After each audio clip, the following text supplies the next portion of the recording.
Jamaah Jumat yang dimuliakan Allah Subhanahu wa taala. Pertama dan utama marilah kita panjatkan rasa puja-puji syukur kehadirat Allah Subhanahu wa taala yang telah melimpahkan rahmat hidayah kepada kita sekalian sehingga kita sekalian hari ini dapat mendengar khutbah Jumat dan nanti insyaallah dilangsungkan dengan salat berjamaah.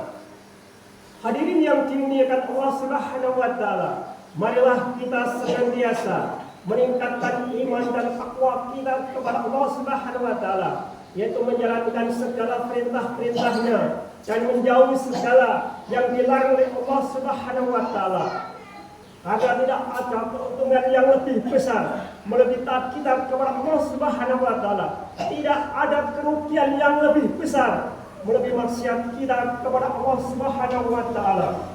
Hadirin yang dimuliakan Allah Subhanahu wa taala, Nabi Musa hidup pada zaman atau masa Fir'aun di Mesir. Pada saat itu, menurut tukang-tukang ramal, akan lahir seorang bayi laki-laki dari bangsa Yahudi yang akan merobohkan, yang akan menghancurkan singgahsana kerajaan Fir'aun. Fir'aun yang mendengar laporan, Fir'aun yang mendengar informasi itu berang.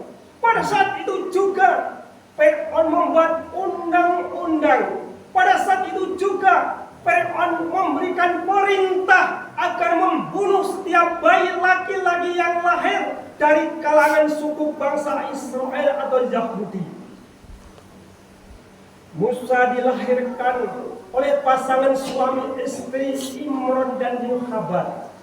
Begitu mengetahui bahwa anaknya yang baru lahir adalah laki-laki, maka ibu dan ayah Musa sangat cemas.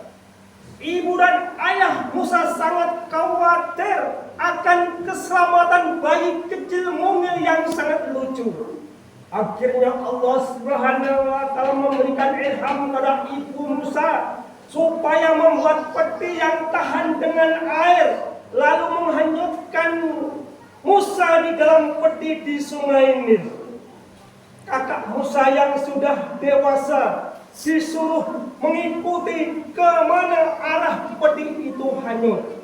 Dan di tangan siapakah Musa nanti ditemukan? Ternyata peti itu ditemukan putri Raja Fir'aun sendiri yang membuat undang-undang. Fir'aun yang memerintahkan membunuh setiap bayi laki-laki. Timbullah rasa kasih sayang dalam hati Fir'aun dan permaisuri kepada bayi itu. Dan dengan bujukan permaisuri, maka Fir'aun lanatullah tidak membunuh bayi itu. Bahkan Fir'aun memelihara dengan penuh kasih dan sayang. Permaisuri Fir'aun mencari seorang perempuan yang bisa menyusui. Akhirnya jatuh ke ibu Musa sendiri.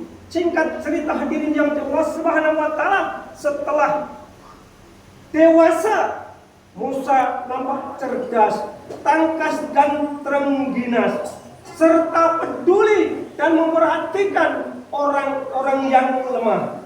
Pada suatu ketika Musa melihat seorang dari bangsa Mesir bertengkar dengan seorang dari bangsa Yahudi, maka Musa membantu orang Yahudi yang lemah itu dan memukul orang Mesir sehingga mati seketika. Padahal beliau tidak sengaja untuk membunuh.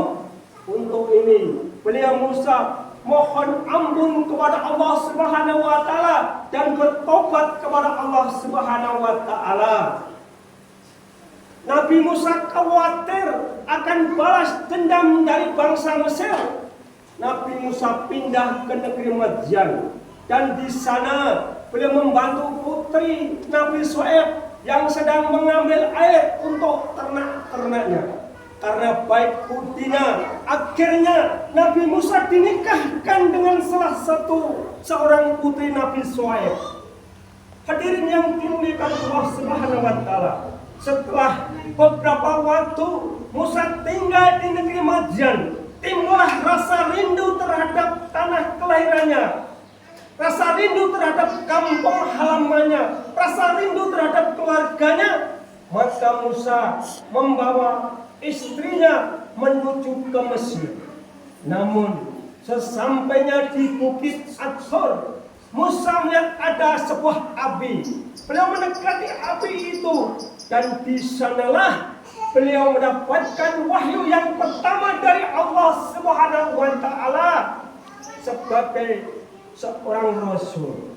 Beliau ditugaskan untuk berdakwah, ditugaskan untuk mengajak Fir'aun dan kaumnya agar kembali ke jalan yang benar, jalan yang lurus, jalan yang diridhai oleh Allah Subhanahu wa Ta'ala.